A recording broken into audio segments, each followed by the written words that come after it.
Right. Yeah, so I said I'd go. Yeah, Frankie Valli called and asked if I would go to Korea. So I'm like, yeah, absolutely. So if we'll get the paper Hey, are you on my line?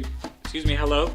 Hi, I'm on a business call. You know what? If I could get to Frankie Valli, please. You have the 30, I'm on the hour. How many times do we have to talk about this? Who is this? This is my business line. Who is this? I'm in 12B, and I can't believe you're being so rude. I'm in 12A. Who are we?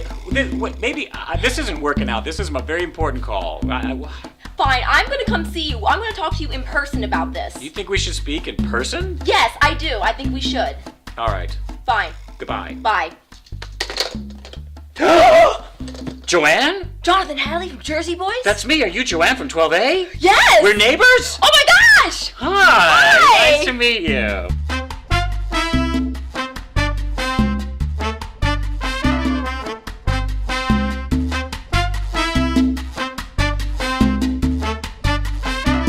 So you're getting ready to go to Korea soon. Jersey Boys, 10 weeks. You know, I know that in the past you've tailored the script sometimes to the cities you've gone to. Of Jersey Boys, Of yeah. Jersey Boys, yeah. So are you going to be doing that when you go to Korea?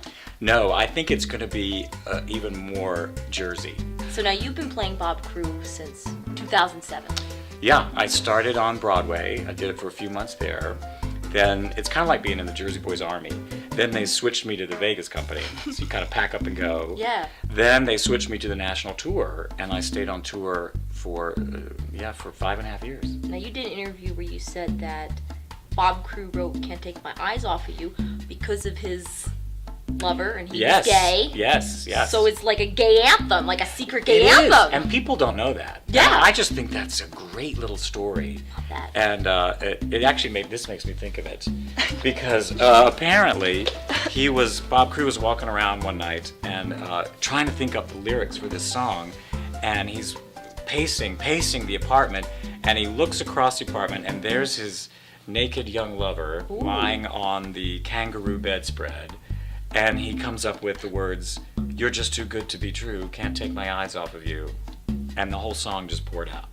So think of that the next time that you're hearing that very famous song. Kangaroo bedspread. Yeah. Naked lover, Kangaroo bedspread.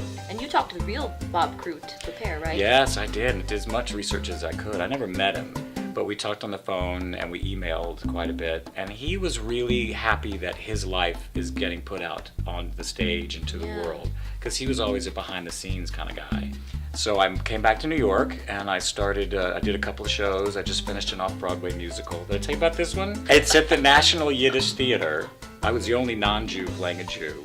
And they said, at the end of the run, they said, "Now you're part of the mushbucha." Oh, what is that? That means the family. Oh. You're part of the group. Oy vey. Oy vey. Here I am, a Presbyterian from Charlotte, North Carolina.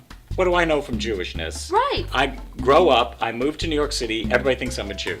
So I get cast as Jews all the time, which is hysterical and great. Yeah. And my mother's like, "Why do you keep playing all these Jews?" I'm like, "Well, Mother, you tell me. I don't know." Now, how do you have a personal life when you're on tour or you're doing different shows? Well, I happen to have become single right before I went on the road. So for me, the tour was kind of fun, because there was a lot to explore on the road. You know what I mean? Oh! Out of all the places you've toured, who has the best men? Oh! Boston wasn't bad. Florida's interesting because there's a little bit of everything. Yeah. Everybody comes down there. So I would say Charlotte. Charlotte has some really handsome men. And Raleigh.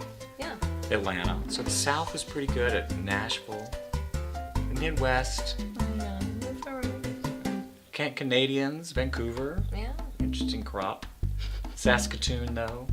You could skip Saskatoon.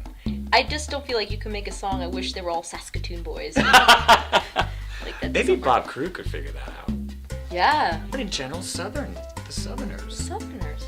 What makes them, People bathe down here. Oh. That's good. Austin, Texas, that was good too. Yeah. Oh, I got stories for that'll be your other show. Yeah, the one that's after dark. Yeah. Hello, Austin. We'll talk later. Goodbye. A lot of people, their boyfriends, their girlfriends, wives, husbands came on the road. A few met in the cast and hooked up, but that was kind of rare. Well, no, a couple people got married. Straight people got married. Then the Straight gays. people are allowed to get married? and on tour, and in musicals. What's happening? Yeah, right? But then the gays got married, and we were in Toronto, so all the gays went and got married, and then people would get married as they could in different states as it became legal. Are there any other original cast members who go on tour like you do? Me and one other guy stayed the longest. It was great. I must say sometimes it was frustrating because new people would come in and I would know how the show was directed early on and they wouldn't get the same direction. So that got a little frustrating. But then I sort of became the old man of the sea. I was like, when I got in the show 6 years ago, this is how we did it. We held our bananas like this, not like this. Whew, was that as good for you as it was for me?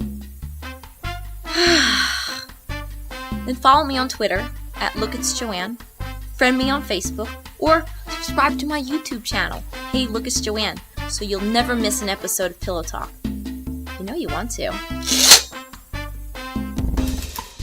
I was so super jealous of Jonathan's banana phone.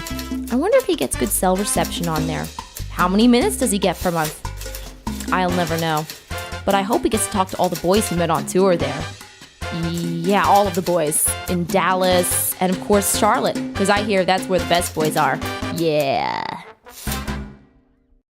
Naked Lover, Kangaroo bedspread.